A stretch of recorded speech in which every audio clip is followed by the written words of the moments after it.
Welcome to the Fire and Earth podcast with your hosts, Jason Mefford and Kathy Gruber. Fire and Earth, giving you the keys to unlock your limitless potential. Welcome to another edition of the Fire and Earth podcast. I'm your co-host, Jason Mefford. And I am Kathy Gruber, and we are back welcoming another phenomenal guest, my dear friend, Peter Bedard. Yay, Peter! Welcome to the Fire and Earth podcast. Why don't you go ahead and introduce yourself, give our listeners and our viewers a little idea of your background and what allows you to sit in this chair with us. All right. Well, wow. So No pressure no pressure at all.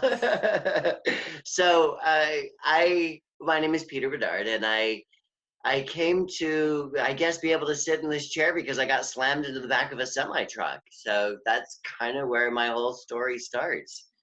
Somebody, when I was a kid, just before my 18th birthday, came up behind me and pushed my moped into the back of a parked semi-truck, and I died. So I slammed into the truck. I actually jumped out of my body. I got to watch the whole thing happen. And I went to the other side, and that's a whole story that we can get into if you want to. I obviously came back. I didn't want to come back. Most near-death stories that I've encountered, people want to come back, or they choose to come back. They come back because they have a loved one or a family member, or they have something they want to do in their life.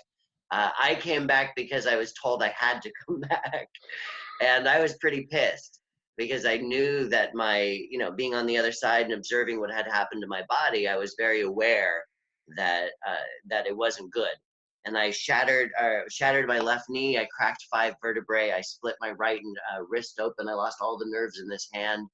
I had undiagnosed brain damage, and I had to learn how to walk again. I had fibromyalgia and arthritis and asthma and bronchitis and sciatica, and this sort of cascade of pain that I call it, in which just things kept going wrong. I had my white blood cells starting to attack my red blood cells, and my hemoglobin was splitting and shutting down my organs, and I had deep anxiety and depression, and I lost my purpose in life. I lost my voice in the way I knew how to communicate with the world. I didn't lose my physical voice, but the voice of how I knew life, how I could connect with life.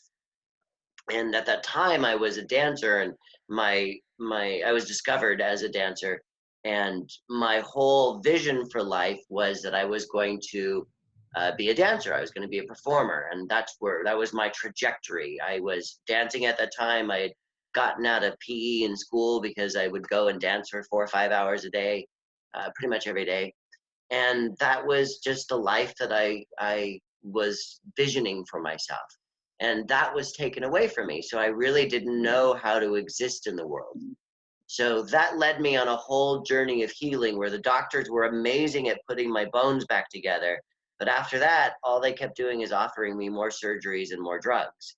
And I didn't want any of that. So I just suffered. I was in ridiculous amounts of pain for quite a long time, for decades. And I had to learn how to heal myself. And in doing that, I turned to holistic therapies and integrative therapies and any woo-woo thing I could possibly find. And I did it, and it worked. So I healed that whole list of stuff that I had run up against. And, I'm on my new healing journey now where I'm healing other things in my life and successfully doing it. And I took that process that I created for myself in healing and applied that into more of a formalized process and started sharing that with people. So that became called Convergence Healing because it was really a convergence. It was an understanding that the wounds I was having were physical wounds, they were mental wounds, and they were spiritual wounds. And I had to heal all levels of myself. I couldn't just heal the bones because I did. I healed the physical part. I healed those bones. And yet I didn't know what to do with my world. I didn't know what to do with my life. And I was in tremendous amounts of pain still. So I had to continue that healing and figure that out. And that's the convergence. That's the coming together of trying multiple practices, sometimes in the same day, multiple therapies, and understanding that wound, well, I say this to people, you guys can answer the question too, right? So what do you think is more painful, a broken bone or a broken heart? Ooh, heart. Broken Right? heart. Heart. Yeah, the heart. Yeah. And my heart had been ripped out of my chest. I mean, that who I was and my passion for life, my voice had been taken away. And so having to come back and find a new voice, that heart healing was far more important than any of the other healing. And the mental healing, that's a huge one. Oh my God, you know, everybody kept telling me these predictions they had for my life, that I was never going to be able to walk again. If I could walk, it would be very difficult. My life was always going to be painful. There was all these predictions that the doctors, the authority figures in my life, right? Friends, family members were all predicting. And I had this obsessive, fearful thoughts, I had these thoughts of, I'm never going to be able to walk again. I'm never going to be able to do what I want to do in my life. I'm always going to be in pain. And those thoughts of just projecting them over and over and over into the world. Wow. I had to really put a pattern interrupt, like a detour, squirrel. I had to do something to get me to stop that obsessive thinking, because that obsessive thinking was just keeping me in pain. Right. So yeah, there's my convergence. I call it I came to call it my healing holistic cocktail. There's a bunch of good stuff mixed together. Yeah. It makes you feel good. With a cherry. Yeah, now you said two things that I mean, I've known you for years. I've heard your story, which is one of the reasons I wanted to have you on. The programming from others is so huge. And I see that with my clients, whether it's a physical thing of, the doctor said, blah, blah, blah. So they take that as Bible and they don't even challenge it. They don't question it. Or from your parents, you'll never amount to anything. Or, you're worthless. We get all this programming from the authority figures around us, and we are so susceptible and suggestible to that. So that is one thing that stood out in what you were saying. And we can go on to talk about that. But the other thing is, we think of health, so many people think of health as simply this absence of disease, and they don't take into consideration function and emotional health, spiritual health, sexual health, financial health. And I've done so many articles about stress and finances, and people never think about how stress and your health of your finances affects all the rest of your life. There's all these little parts that have to go into that. And when I told someone, Jason, that we had an astrologer on the show, they're like, aren't you guys a business podcast? Why would you have an astrologer on? And I said, because we have different people on with different views to expand our consciousness, because once your consciousness is expanded and stretched, it can't go back to the place it was before. So those were the two things that sort of came to me was, we do have to have this health and this wide variety of input from all these aspects of ourselves. And what is that influence of those people around us, and how is that holding us back? How is that keeping us stuck? So those were the two things that really jumped out in what you just said. Well, thank you. I think that's so true. And from a business perspective, everything happens in the mind. You have to first perceive it in your inner vision, right? You have to first to be able to think about something in order to create it. And that's the same for health.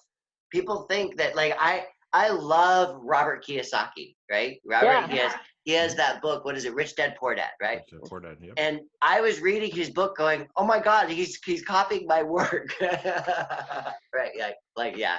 Robert Kiyosaki's copying my work. But but he talks about money in a very similar way that I talk about healing, right?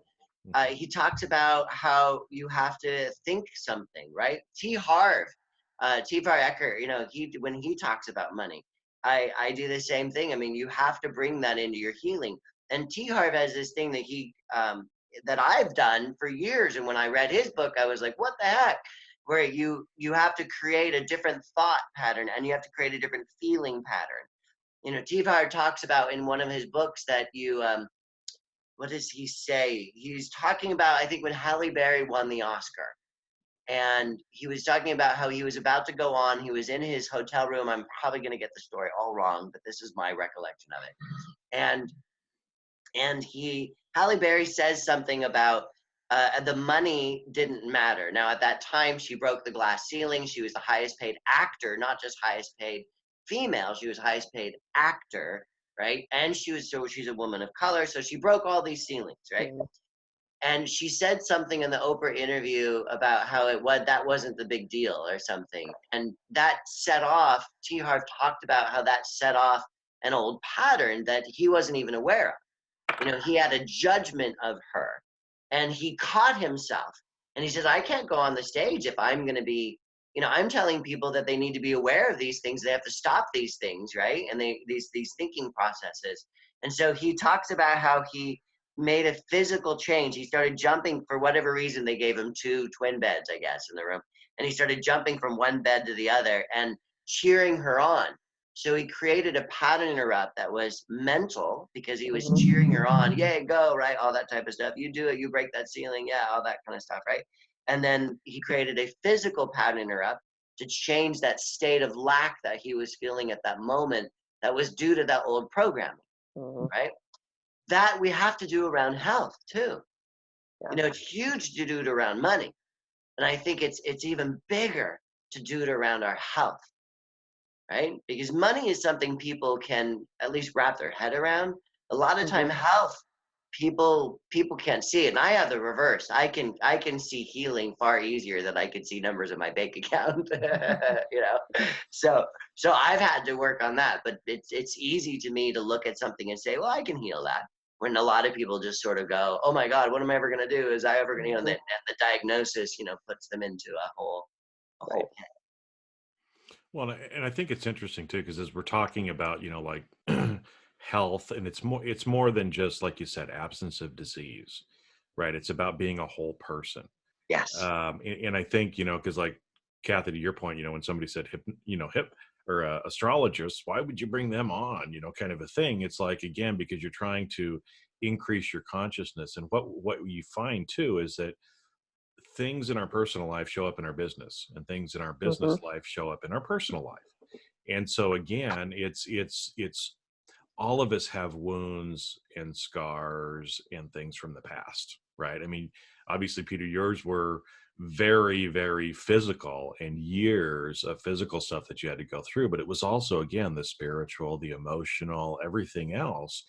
And I've found this in my business as well. When I've put off or haven't healed certain personal things, it shows up in my business. And as soon as I have the courage to actually go down that path and try to heal some of those personal things, it shows up better in my business again, right? Absolutely. And so, I know both of you actually, have clients that you're going through on this more. I'm more kind of on the business side. But, I mean, you just see this in general, right? And this whole idea that we have to heal our whole self in order for us to really have that life that we want, right? Because, Peter, maybe you can talk a little bit about kind of that journey back, if you will, because like you said, your heart was broken. Your dream of being a dancer was kind of ripped out from underneath you. So how do people start that healing process? Because I know there's a lot of people that think, oh, I'm scarred. I'm just stuck here. I can't do anything about this, but we can. And so how do people kind of get started on that journey? So first you have to actually recognize the conversation that you're having with yourself. So you've got to go to that place where you're listening to the story that you're telling yourself, because those stories influence everything. So healing first just like anything else I believe in the world, has to first start in the mind. We have to first be able to perceive ourselves, think about ourselves in a way that is whole, perfect, and complete. And I believe, I'm calling my filters out, I believe that each and every one of us as a being, as a human being, is whole, perfect, and complete. No matter what life has dumped onto us, no matter what situations have been put upon us, no matter what cultural things, gender things, whatever is that have been put onto us, that the truth is, at the core of our being, we are whole with a capital W, we are perfect with a capital P, and we are complete with a capital C, as in the understanding, the absolute of those words. So that is my sort of spiritual base that I come from. So, and because I believe all healing has to have that, right? Even when you go to addictive programs, right?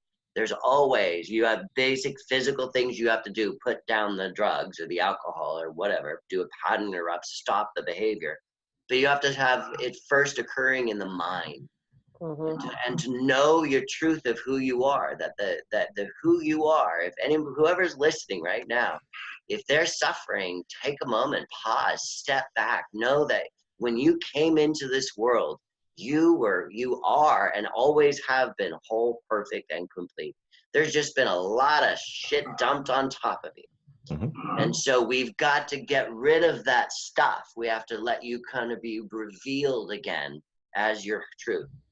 So that first step is to accept in yourself as yourself that you are whole, perfect, and complete. And any evidence that is contrary to that, we need to put it aside. We need to deny that, whether it's the doctors, and their prescriptions or their diagnoses or whatever it is.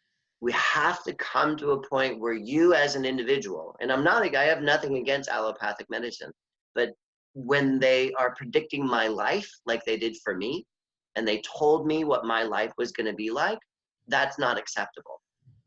They are not gods, and they do not have the ability to tell me who I am. And so I want to work with them, but I don't want them to dictate my future.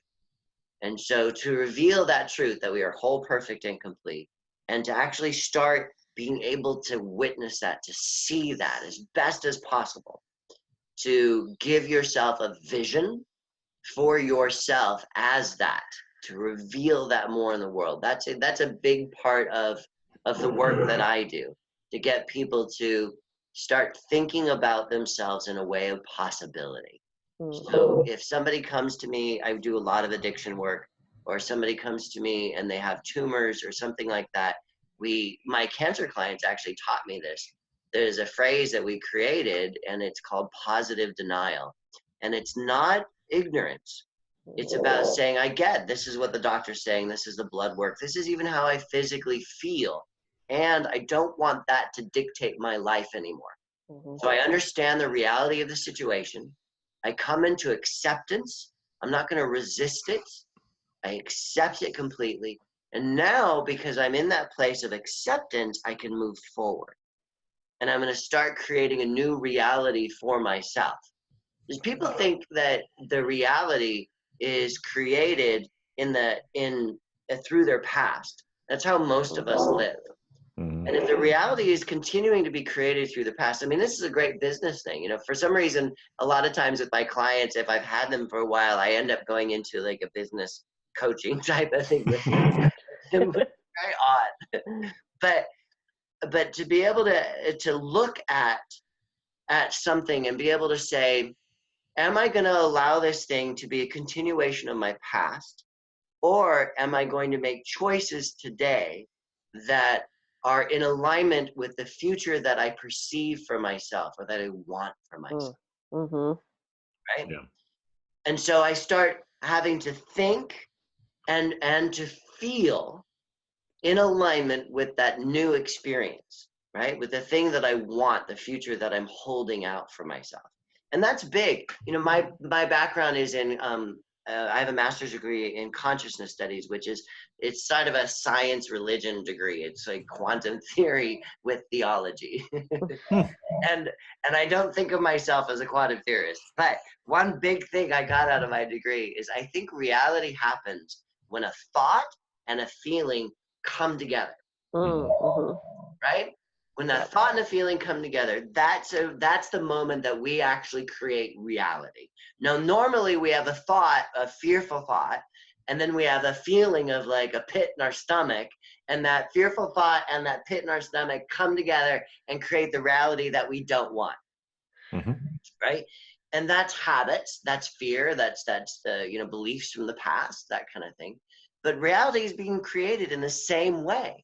So what if we actually could consciously have thoughts that are in alignment with who we are, what we want, right? A thought of joy, right? And then the feeling of joy.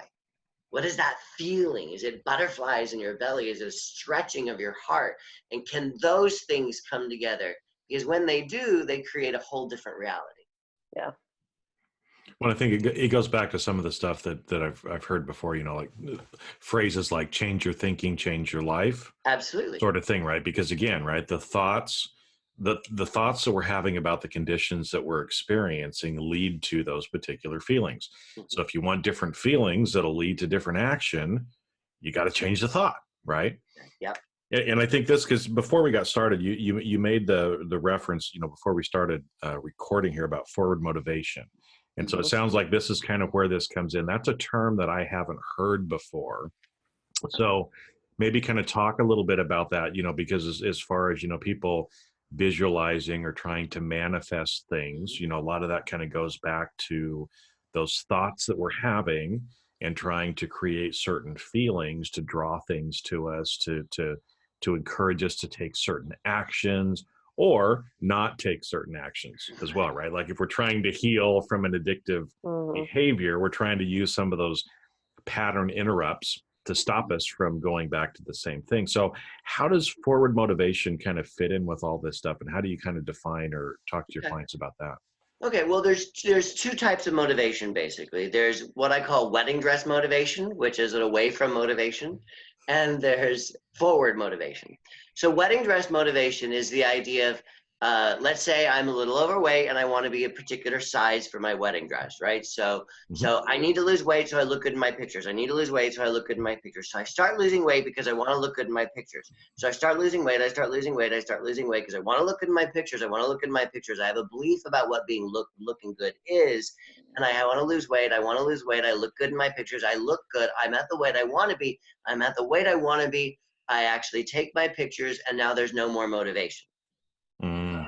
So it's like a short-term thing that you're trying to get to, and once you get there, it kind of falls off. Exactly, and it's fear-based, right? It's lack or fear-based type of motivation, right? Okay, and that's how most of us are motivating ourselves. Most of us are doing what we're doing. Like I used to have a fear of living in the gutter. That was my fear. And I was like, well, how am I gonna, get away from that, right? Well, but I grew up with the whole mantra. It was a mantra in my family. The money doesn't grow on trees, and it actually does. And I discovered that when I was a little kid, driving to Disneyland through the San Joaquin Valley and seeing all the fruit growing on the trees, and I was like, wait, that's money right there. Like money does grow on trees. That's so wrong. Wait a minute, right? But away from motivation will keep you motivated from fear. And once that goal is reached, it's no longer needed. Now, that was I don't want to live in the gutter. So it was, I don't want to live in the gutter, so I need to make money. I don't want to live in the gutter, so I need to make money. But once I made money, then there was no more motivation. So I had to go back to living in the gutter in order to not live in the gutter, right? So forward motivation looks like this, and I love doing this. A few years ago, I actually couldn't do what I'm going to do right here. My brain just couldn't do it. It was too hard for my head, and I would stumble, and it was very difficult. So forward motivation looks like this. I love to make money. Making money is so much fun. When I make money, I can do all the things I want to do. When I do the things I want to do, I get to have this life, and I have this freedom, and I have the freedom to do what I want to do, where I want to do, how I want to do it. I love to make money. And when I make money, I can help people. When I can actually be there and be present with people because I can afford the time to do that, it's so great. I just love to make money, and I love to give away money, and I love to play with money, and I love to do all these type of things. And money is actually my friend. Money is really, really cool. To actually do what I do and get paid for it is amazing. It's an acknowledgement that I'm good at what I do. And it's so fun to make money. And I get to help these people, and they come, and I just get to talk to them, and I make money because I'm talking to them. And it's just fantastic because they heal and I heal and I make money and they get better. And it's all a good thing. And I just get to make more money and more money. It's really, really fun, right? So I can keep going on with it, right? I don't keep going on. I'm getting all pumped up. It's like, woo-hoo, let's go. I love making money too. Exactly. And it challenges all of our old belief systems. I had so many beliefs. I couldn't, just that phrase, I love to make money. Man, I had so many beliefs about that, about all these negative feelings about it. Now it's fun. right? Now, the more I say this, the more I do this, the more I actually get to change my future because I'm challenging. And you notice I got really physical, right? I'm challenging the old physical state, right? That old physical state of fear around making money was very kind of locked down and sort of hunched over. It was, for me, it was very dark, right? It was this very depressing kind of experience. And to try and sound differently, to speak differently, to have words flow out of me was not a possibility. Right. So that is how I've actually changed a lot of my thinking. And to do this around health is really big, right? I love being healthy.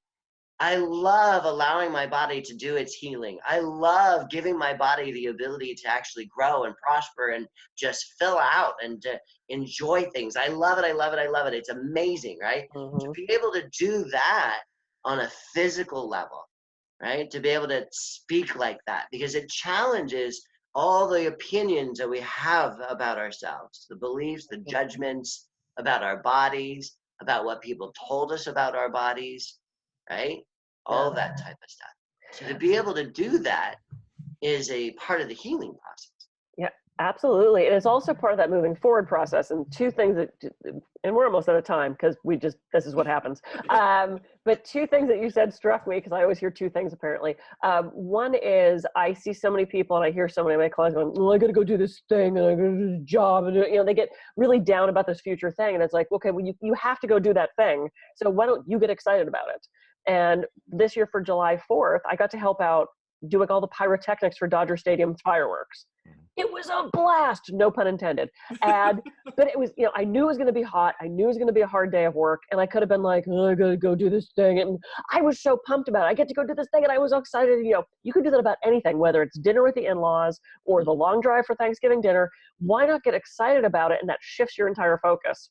And the other thing is how negative people are about their bodies. Oh, my stupid neck is tight again. And I hate my neck and my arm. But, we're so terrible to ourselves. It's like if somebody else followed us around and told us these things, I would hope we'd turn around and tell them to shut the fuck up. Or get a restraining order. Exactly. Yeah. Why are we doing that to ourselves? So it's like, I encourage people, my neck is strong. I love my neck. Look how good my neck is, as opposed to the dumb neck hurts again. So it is about shifting that perspective, not only with our reality, but also with our future. So I love that you brought that up. That's we all get stuck in those traps. And it's in health, it's in wellness, it's in money, it's in relationships. Yeah. This is something that people can do around any issue, right? Well, and I want to ask a follow-up question on that too, because I know, like we said, it's so fun to make money, right? The way you said that, right? Yeah. Is, I know a lot of people that are trying to improve themselves, try to do affirmations or other things like that. We write down, we say things that we know we're supposed to be thinking, right? To try to reprogram ourselves. But I think so much of the time we don't really believe it, right? Yeah, and just the thought isn't enough. No. Yeah. So the way that you were actually animated in doing that, changing your voice, moving around, seems like that's one of the keys to making this happen. It's kind of what you were just talking about too, Kathy, right? About getting excited about it. That instead of saying, doing your affirmation, it's so fun to make money. I love money. It's so fun to make money, right? That we should actually be like, I love money, baby. Kind of like what you were doing before. Now I can't do it as well as you did, but the actual, because actually physically moving our body, the intonation of our voice does make a difference as well. Conviction. And it's almost like make it a game, right? Yeah. I mean, is that one of the big keys that you see, and kind of one of the differences there too with that, forward motivation is there's no end date. It's not like I got to get in my wedding dress for my wedding, but it's like, this is how I live my life and I just love it. And it's just fucking awesome, right? Kind of thing. That's really kind of what you're talking about. And taking these things, making them fun, moving around, dancing, looking silly, whatever, right? Because that's going to help help it get in there and give us that conviction and interrupt some of those patterns of behavior Mhm. that haven't been serving us well in the past. And change our reality. Yeah. Absolutely. Yeah. And to question the fear-based reality that most of us are living in. I just want to throw in that Jason and I never look silly. No. On this show, we're very serious. We never We don't do have anything any- silly. We don't Yeah. have any bloopers at all of Yeah. cats jumping on the screen or us Yeah. making Yeah. fart noises or Yeah, we don't have any Kathy, of that. yeah. None of that. You're one of the most serious people I've ever met. Yeah. What are you smoking today, Peter? Yeah. Pull my finger. Yeah.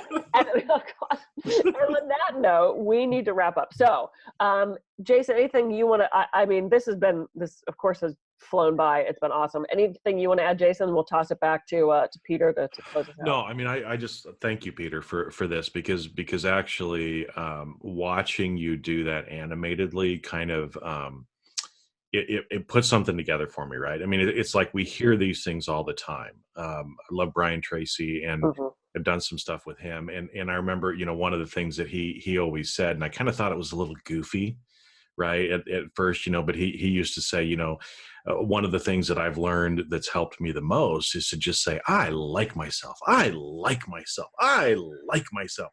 And, he would get all animated and actually, you see Brian, he's kind of a nice, calm guy, but then he'd go, I like myself. I like myself, kind of thing. And it's like, okay, that's a little goofy, but whatever. And then I watch you do this here and it's like, ding, ding, ding, right? Light bulb goes off in my head. It's like, yeah, we should do that. We should be chair dancing.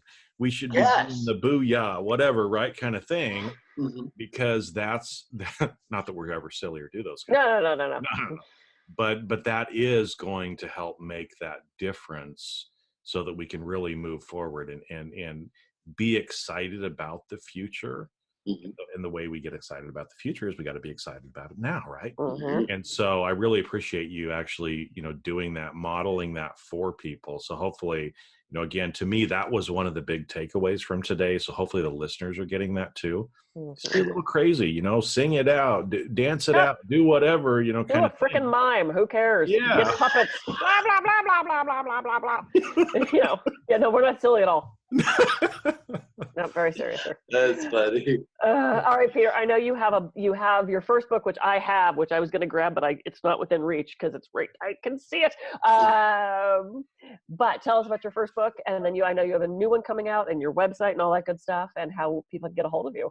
Oh, wonderful. Thank you. So my first book, I was one of those blessed authors that I just wrote a book and I put it out there. I was just self-publishing it and I put it out and all of a sudden Simon & Schuster bought it. So I had to pull my self-published book and then put out a new one with Simon & Schuster. It was pretty amazing. So yeah.